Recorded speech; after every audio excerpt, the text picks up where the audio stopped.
O Supremo Tribunal Federal decidiu hoje que, no caso do processo conhecido como mensalão, a palavra final sobre a cassação do mandato dos réus cabe ao próprio STF. O julgamento dos recursos chamados de embargos de declaração deve terminar amanhã.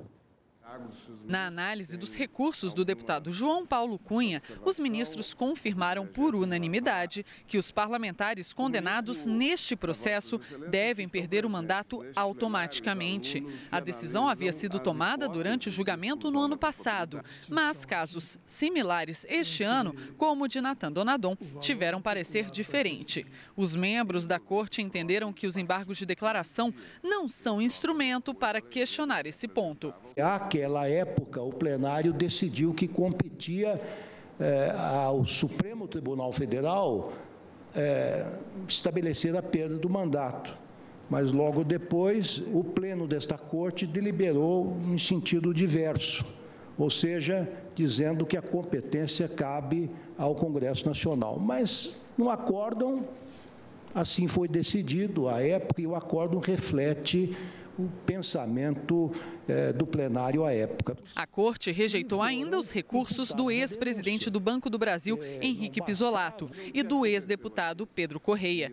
Uma contradição na pena de Breno Fischberg levou a uma longa discussão no plenário, e o empresário foi o primeiro réu a ter a pena reduzida.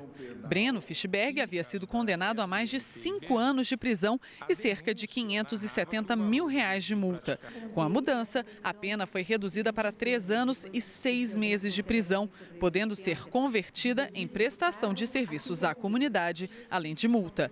A sessão foi suspensa para que os ministros analisem melhor se a metodologia que levou à redução da pena de Breno Fischberg poderia impactar as de outros réus, como do ex-assessor do PP, João Cláudio Genot. A expectativa dos ministros é que o julgamento dos embargos de declaração dos réus acabe amanhã. Com o término desta etapa, a Procuradoria-Geral da República anunciou que vai renovar o pedido de prisão imediata dos condenados que tiveram recurso negado e que não têm direito aos embargos infringentes. Aqueles recursos que pedem um novo julgamento, nos casos em que houve pelo menos 4 votos favoráveis aos réus. O ministro Marco Aurélio Mello sinalizou que as prisões devem ocorrer apenas depois de esgotados todos os recursos. Há uma jurisprudência, e mesmo assim eu guardo reservas quanto a ela, né? Que só se tem o cumprimento imediato do pronunciamento judicial sem o acordo estar confeccionado diante de recursos protelatórios. Nós ainda estamos a julgar os primeiros declaratórios e não podemos rotulá-los assim.